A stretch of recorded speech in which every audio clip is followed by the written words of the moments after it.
Hello, everyone.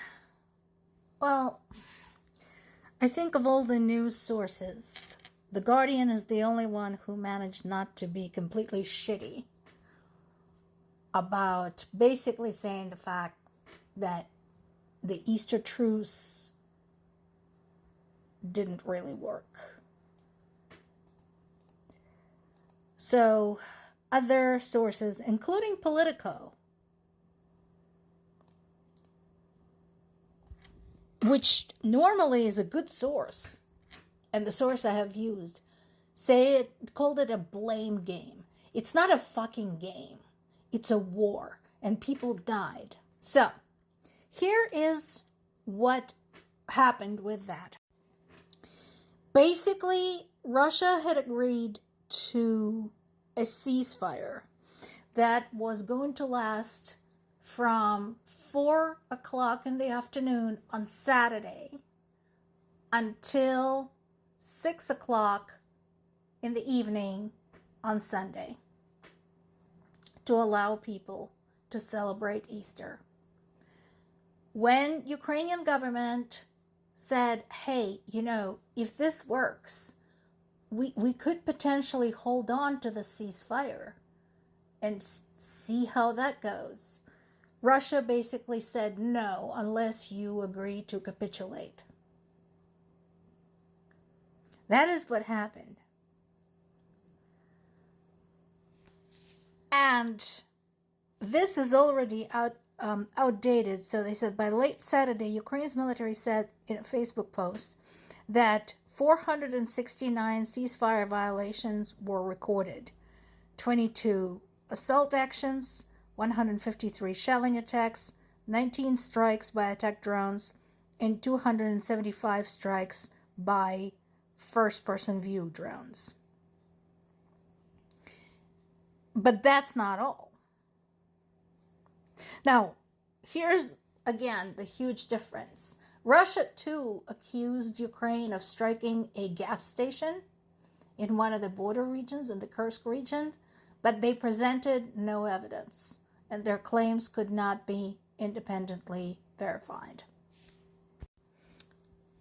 So, Zelensky basically reiterated that the offer stands, that if the ceasefire holds, it can continue to hold, that Ukraine had extended this to Russia. But here's something to think about. To those who are saying, well, Russia has an upper hand. No, actually, they don't. Not anymore. And multiple military, political, historic experts are now agreeing on that. Russia doesn't have the upper hand. As I said before, Russia is dangerous, but not invincible. And the reason they no longer have the upper hand is, one, Ukraine had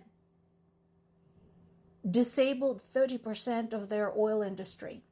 That is 30% of their revenue, and what also feeds the army, feeds the military transport of every kind.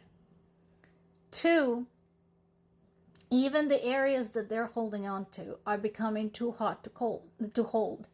Because in addition to the military actions by Ukraine, there are also ongoing daily acts of sabotage in those areas.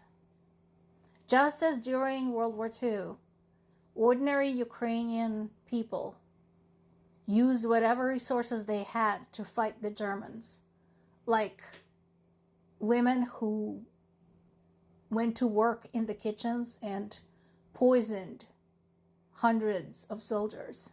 Yeah, they were executed for it, but they took a long, big procession of invaders with them.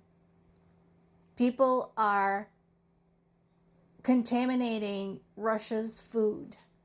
They're contaminating their supplies. They're stealing their supplies. They're stopping trains. They're stopping cars. So even the areas that are currently under Russian control are not really under control. because somebody somewhere is dying for trying to hold on to the land that is not theirs. All in all, now that the truce is over, now after 6 o'clock in Ukraine, Ukrainian military reports 2,299 truce violations by Russia. Remind me again why Ukraine should negotiate with these people. And if you think that wasn't bad enough, literally within the hour just before the truce began, they couldn't be bothered to at least show some gesture of goodwill. There were strikes against civilians. One of them was against an evacuation convoy. Remember, I mentioned many times to people's questions, why can't your parents just leave? And I told them there is no way to do that safely. This is a prime example. People were evacuating from one of the areas, actually, in the Zaporizhia region. And Russia had attacked that convoy of cars and buses trying to get people to safety. A trolley bus was struck. I think it was in the Kharkiv region. It's a form of public transportation. So that has become commonplace. Russians targeting public transportation and trains. And there's now a video in which 4 Ukrainian POWs are executed in violation of the Geneva Convention. And we already know Russians don't give a shit about the Geneva Convention. And again, that happened